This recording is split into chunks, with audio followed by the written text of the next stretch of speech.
Itu udah pas belum tuh kamera gue? Aku benerin ya. Maaf bang. Nah, Ya? Ya, oke.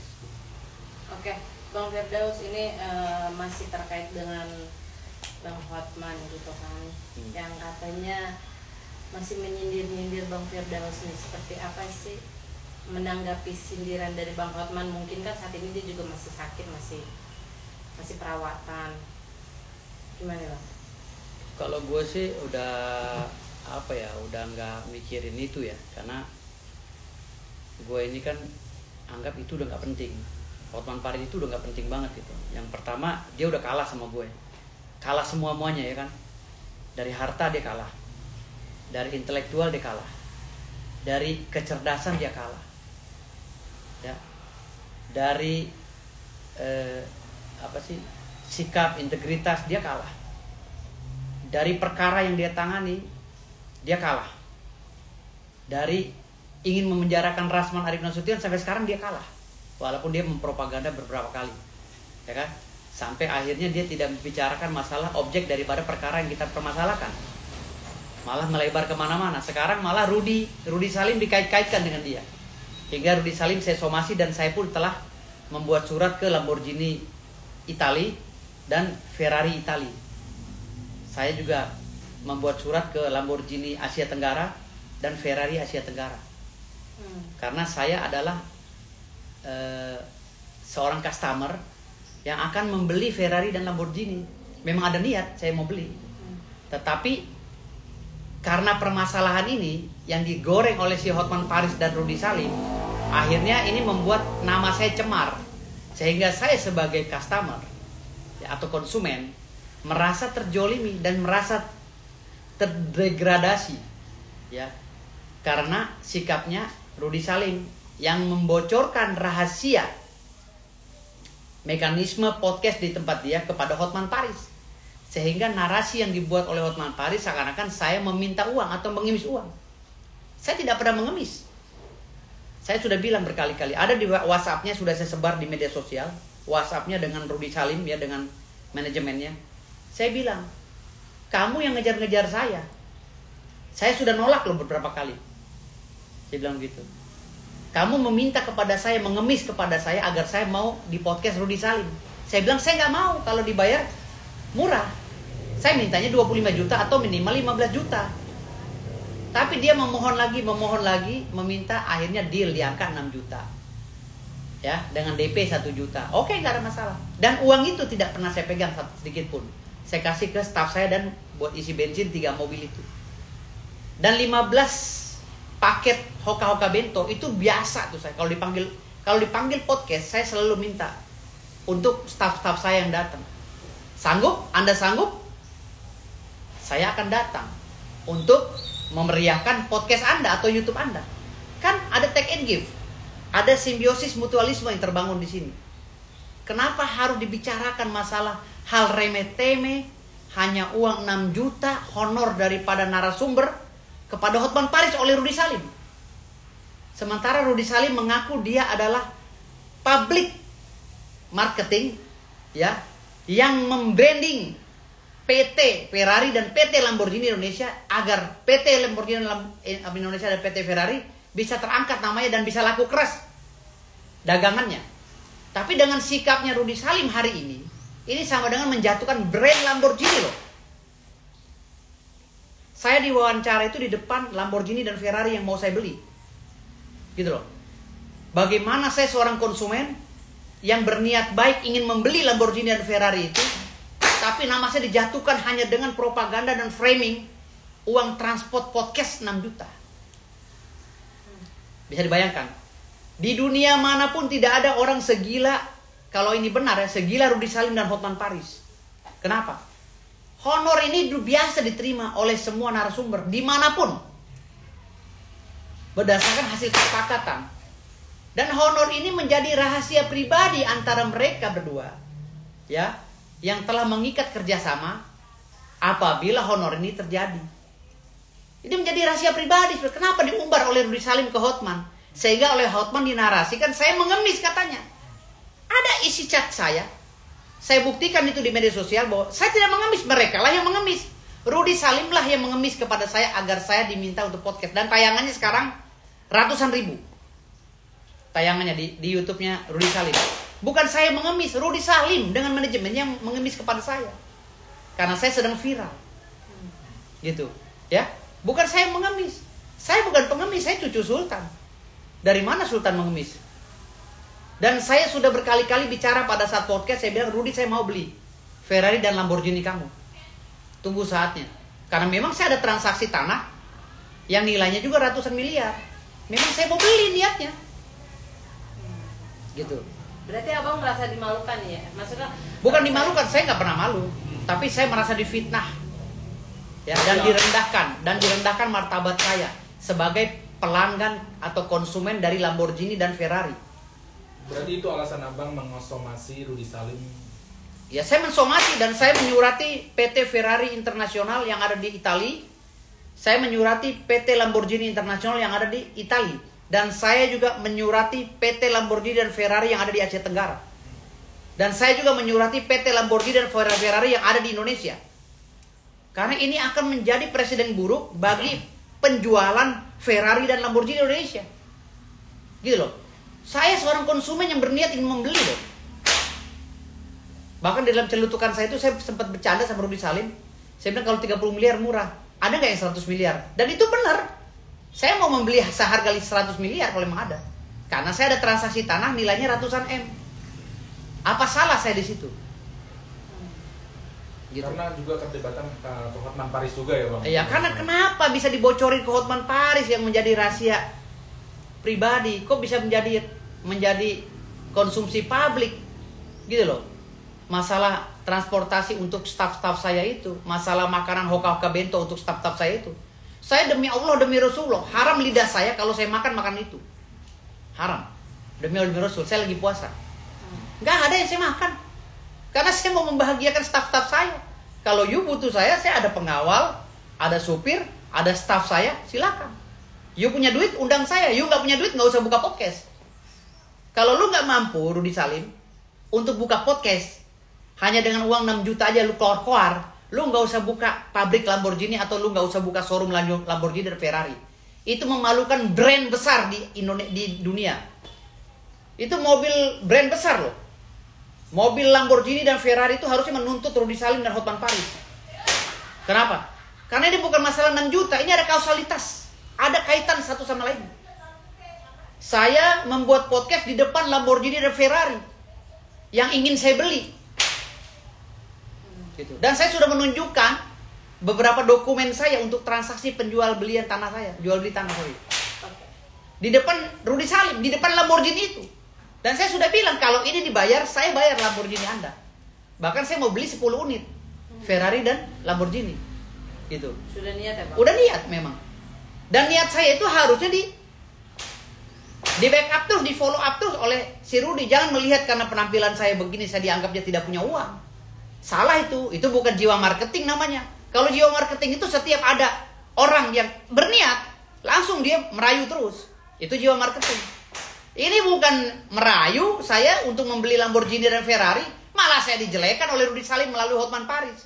Kan lucu, ini kan akan menjatuhkan brand Ferrari dan Lamborghini yang begitu besar di Indonesia ini. Orang sedang sedang tertarik loh untuk memberi Lamborghini, termasuk saya. Karena banyak iklan-iklan Lamborghini dan Ferrari, akhirnya saya tertarik untuk memberinya. Gitu. Wallahi demi Allah demi Rasul, saya akan membeli Lamborghini dan Ferrari. Saya udah niat. Berarti nanti abang buktikan ya? Saya akan buktikan. Kalau tanah saya dibayar, saya akan beli. Oke. Bang, itu janji saya. Tapi sehari ini saya mensomasi Rudy Salim dan saya memberikan surat kepada Ferrari dan Lamborghini di Italia. Per kapan bang somasi? Hari ini. Udah dikirimkan? Udah. Bang, tapi ada penyesalan gak sih setelah menghadiri podcast Rudy Salim akhirnya berbuntut seperti ini gitu? Nggak ada penyesalan, nggak ada. Karena udah terjadi kan. Saya orang yang nggak pernah menyesal. Tetapi saya ingin memberikan ya edukasi kepada masyarakat atau advice ya atau pencerahan lah ya, membuka cakrawala berpikir bahasa Indonesia bahwa inilah moral dan mental anak Indonesia. Sudah sebesar dan sekelas Rudy Salim aja udah begini kelakuannya. Padahal dia itu marketing paling besar loh di Indonesia, masalah Lamborghini dan Ferrari. Tapi kok jiwanya jiwa kampungan gitu loh. Nggak elegan banget, nggak sesuai dengan merek Lamborghini dan Ferrari yang disemat di dalam dirinya. Kok sekelas Rudy Salim teriak-teriak, sudah ngundang orang, sudah ngasih, sudah sepakat uang operasional 6 juta, kok teriak-teriak gitu loh, nggak malu sama Lamborghini sama Ferrarinya. Kan ini akan menjatuhkan kredibilitas Ferrari dan Lamborghini di Indonesia. Orang akan berpikir, ngapain gue beri ke orang buat Pak? Walaupun dia punya duit lebih, kalau udah nggak respect sama marketingnya, nggak akan beli Lamborghini, percaya saya. Nggak akan beli Ferrari. Semua orang Indonesia ini berduit, nggak ada yang norak. Gitu. Nggak mesti harus gini-giniin berlian kayak Hotman baru dia bilang terstigma dia orang berduit. Bahwa Firdaus nggak gini-giniin berlian, nggak punya duit, nggak juga. Gitu loh. Semua proses itu berjalan. Hari ini Hotman punya duit, besok dia sakit mati ya kan? Saya gantian. Saya punya duit, lalu saya kaya raya. Kan gitu bisa. Itu jalan Tuhan. Begitu. Abang merasa didiskriminasi nggak sih Bang sama Rudy Salim sendiri? Maksudnya, enggak.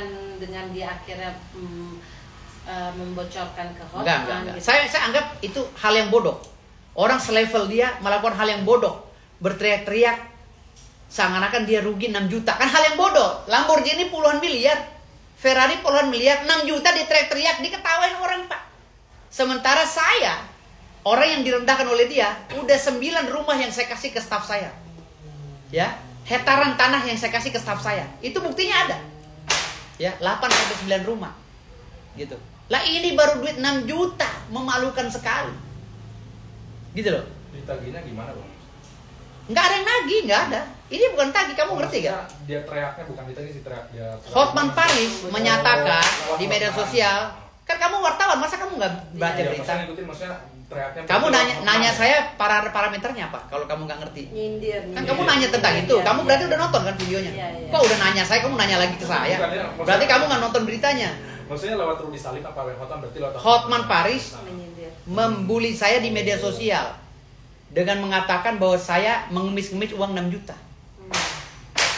Tapi Bang, kembali lagi nih dengan Hotman yang mungkin kan Mengemis-ngemis uang ke Rudy Salim senilai 6 juta. Padahal saya nggak mengemis-ngemis. Oh. Rudy Salim dah mengemis-ngemis agar saya bisa podcast di tempatnya. Ada bukti WA-nya ada. Oke. Bang, kembali lagi dengan Bang Hotman ya. Mungkin masih menyindir Abang. Terus sekarang kan sebentar lagi menjelang persidangan selanjutnya ya. Ini Abang melihatnya gimana sih kan? Sebentar lagi menjelang sidang. Kalau sebentar lagi dia mati karena sakitnya gimana? Jangan mendahului Allah. Jangan bilang persidangan dulu. Sebentar lagi dia sehat. Gitu dulu. Kalau dia bilang persidangan kan masih 4 hari lagi. Kalau dia besoknya mati, jangan bilang dulu. Jangan mendahului Allah. Iya. Jangan mendahului Allah. Jadi sekarang kan dia sedang berobat, perawatan. Mudah-mudahan dia sembuh ya Bang gitu. Baru ya amin, Iya. udah sembuh. Jangan mendahului Allah dia sebentar lagi hadir persidangan. Jangan. Tahu-tahu dia mati kan kita nggak tahu hari esok. Hari apa tuh nggak ada di kalender. Benar. Ya. Oke. Tapi gimana nih Bang? Mungkin dia lagi perawatan, lagi maksudnya penyembuhan, tapi masih sempat-sempatnya mengomentari Abang, menyindir Abang, bahkan mengomentari juga Ahok gitu. Ya. Seperti apa nih Abang melihatnya kan? Saya udah pernah bilang, ya. Orang kalau udah mendekati meninggal, biasanya orang kalau udah mendekati meninggal, hal aneh akan dilakukan. Hal yang nggak mungkin. Contoh, dia kembali ke kanak-kanak, ya kan? Kembali seperti kanak-kanak, ya kan? Yang kedua, dia akan berbicara ya hal yang nggak penting sebenarnya dibicarakan. Dia akan bicara membabi buta, gitu. Orang yang dalam kondisi sakit parah atau ingin meninggal, biasanya seperti itu. Jadi kalau kata orang Betawi ngabisin, jadi ngeselin orang sedunia gitu. Tapi nggak tahu ya, mudah-mudahan dia sehat walafiat. Tapi biasanya kalau orang pengen meninggal begitu kelakuannya. Soal ini Bang, yang katanya viral sekarang Bang, yang utang 500.000 itu gimana Bang? Yang menjadi Bang Hotman dulu menjadi seperti itu. Sekarang kamu datang ke tempat saya, ke kantor saya, ke rumah saya, ada nggak orang lagi utang? Ada nggak? Itu aja. Kan orang sedunia tahu rumah saya di BSD, kantor saya ada 5, alamatnya jelas semua. Tempat nongkrongan saya orang tahu semua. Dan kalau emang orang itu merasa saya utangin, kirim aja alamatnya. Di mana alamatnya, siapa yang utang. Dan atau ke Hotman Paris saja, kan Hotman Paris bersedia membayar berapa kali lipat. Datang aja, laporin saya ke polisi kalau saya hutang sama dia. Gitu. Kan ini kan hanya akun yang nggak ada kejelasannya, hanya mengutip bahwa saya berhutang. Menggiring opini. Mana tahu itu akun fake. Kalau memang pun benar, bawa. Karena saya nggak pernah merasa berhutang. Bawa ke sini, apalagi 500.000 Pak. Rumah saya terbuka lebar. Nih, Anda lihat rumah saya 24 jam terbuka. Ada yang mau nagih utang silakan ke sini. Berarti itu enggak ya Bang ya? Maksudnya itu masih Saya nggak pernah merasa, saya nggak pernah merasa. Bazar-bazarnya Hotman nggak sih Bang? Nggak tahu kalau itu, saya nggak mau fitnah. Yang jelas masalah seperti ini harusnya nggak perlu dibahas oleh pengacara internasional. Tapi kan saya bilang lagi kembali, ini biasanya orang yang kayak begini udah deket meninggal gitu loh, udah ngabisin kalau kata orang. Karena hal yang nggak penting diomongin, itu biasanya kalau menurut kita tradisi kita, itu biasanya orang ngabisin. Hal yang nggak penting diomongin lah, ini ntar main celok ke sana ke Ahok lagi, Ahok diomongin ntar belok lagi ke sana, itu lama-lama nggak karu-karuan. Itu ada dua, kalau nggak sakitnya parah, kalau nggak mau meninggal, gitu. Oke, Bang, tapi mungkin di kemudian hari atau di masa yang akan datang lah ya, setelah kasus ini mungkin sudah mereda, apakah mungkin Abang ada, maksudnya kayak perdamaian, bukan damai sih? Saya nggak akan pernah damai sama Hotman, haram kafir saya. Saya udah haramkan, dunia akhirat saya nggak akan pernah damai sama Hotman. Kenapa nih Bang? Sudah saya haramkan, udah itu aja. Kalau haram kan nggak perlu ditanya lagi, kenapa? Haram, najis wastakbala, najis harbi. Saya damai dengan Hotman. Saya udah anggap najis harbi. Jangan damai, dekat dengan dia aja saya anggap najis. Apa terlalu sakit hati atau gimana? Tidak sakit hati. Saya udah gariskan, Hotman adalah orang yang saya harami di dunia ini untuk berdamai. Dan sudah saya najisin untuk dekat dengan dia. Itu dari kapan? Udah lama. Oh. Beberapa hari lalu ya. Oh, jadi emang tidak ada ya, tidak akan ada berdamai atau bersilaturahmi Nggak ada. dengan dia. Apapun cara dia saya hadapin. Oke. Ada pesan gak sih Bang untuk Rudy Salim dan Hotman Paris? Kalau Rudy Salim kan saya udah somasi melalui manajemennya. Nanti surat somasi saya kirim. Dan surat keberatan saya juga saya udah kirim ke Ferrari Internasional di Itali. Ferrari Internasional di Lamborghini Internasional di Itali juga. Nanti saya cari aset anggarannya yang mana, saya kirim juga. Termasuk Ferrari dan Lamborghini Indonesia. Saya kirim surat keberatan. Karena saya adalah konsumen Ferrari dan Lamborghini yang mau beli. Baru sekali mau beli aja udah begini marketingnya. Bagaimana mau maju nih perusahaan? Bisa merusak nama Ferrari dan Lamborghini. Dan harusnya Lamborghini dan Ferrari kalau punya integritas dan punya jati diri, dia tegur Rudy Salim. Kenapa Lamborghini dan Ferrari buat main-mainan? Hancur loh brand mereka. Bisa hancur. Apalagi persaingan mobil sekarang kan lebih berat di dunia. Bisa hancur dengan ulah-ulah seperti ini. Untuk Bang Hotman sendiri mungkin Bang ada pesan? Nggak ada pesan, nggak ada pesan. Biarin aja dia ditegur Tuhan deh, masa bodoh. Sekarang kan dia menyerang saya. Tahu-tahu jalan Allah lain kan. Dia sekarang lagi ribut sama Ahok dan pengikutnya. Jadi gue bilang rasain aja lo. Udah sakit, diserang sono serang sini, ya udah kan gue tenang-tenang aja. Oke. Bang, tapi ini menjelang sidang ke depan nih Kamis, ya kan katakan Hotman juga harus dihadirkan gitu kan.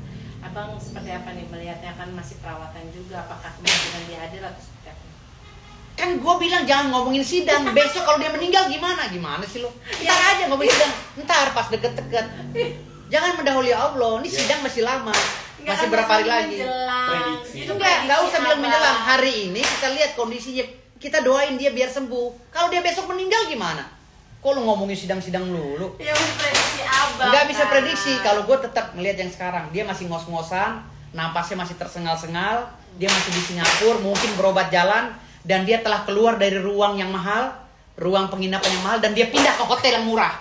Gitu. Oh iya, hotel yang murah Bang? Iya dong, kan menurut gua hotel lebih murah daripada rumah sakit yang dibilang. Kan dia bilang, saya 190 juta sehari atau berapa tuh? 160 juta ya sehari. Tahu-tahu cuma 2 hari keluar, paling gitu. Berarti kan dia duitnya terbatas.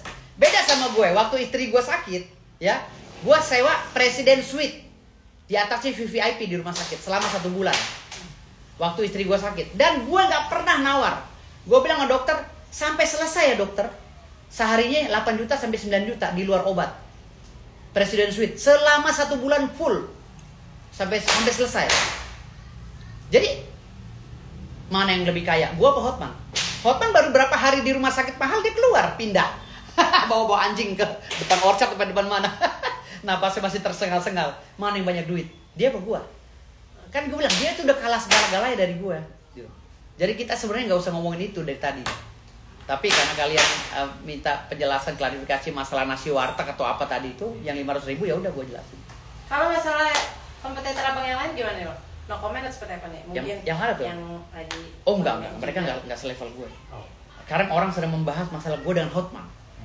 Karena dari semuanya sejajar. Berarti menurut abang dia pansos nih ke abang. Hotman Paris nyari panggung sama gua.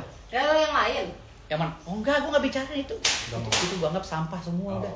Biar aja dia cari panggung di kasus. walaupun ngajak duel nih bang. Enggak. Gua nggak tertarik ya. Itu isu murahan semua itu. Bang, ini tapi menarik nih. Abang kan bilang katanya keturunan sultan. Iya. Ini kursinya emang selalu ada ya? Apa emang keturunan sultan harus memakai kursi seperti ini di rumahnya? Kursi kayak begini gue rasa beli di Cilacap juga banyak kali, beli di Jepara banyak lu. Kait-kaitan sama sultan lagi. Serah gue lah mau beli kursi apa. Kadang-kadang Ya ada aja. Mungkin kan karena keturunan Ya kak, sultan mau bebas, mau tidur di tikar, Ya mau kan duduk di kursinya balai. beda gitu. Iya, Apakah ya mungkin elah. emang Enggak beda kayak nih, gitu. Enggak kayak gitu. Jadi memang menarik aja kursi. Iya menarik ini. aja, karena seneng aja gue kayak begini-gini. Itu berarti ciri khas sendiri ya. Iya. Oh. Serah lu aja dah. Lalu goreng-goreng lagi. Oke, Bang. Kasih Bang Firdaus. Nontonnya berat tuh. Emang saya sampai jatuh bang. Saya nggak tahu.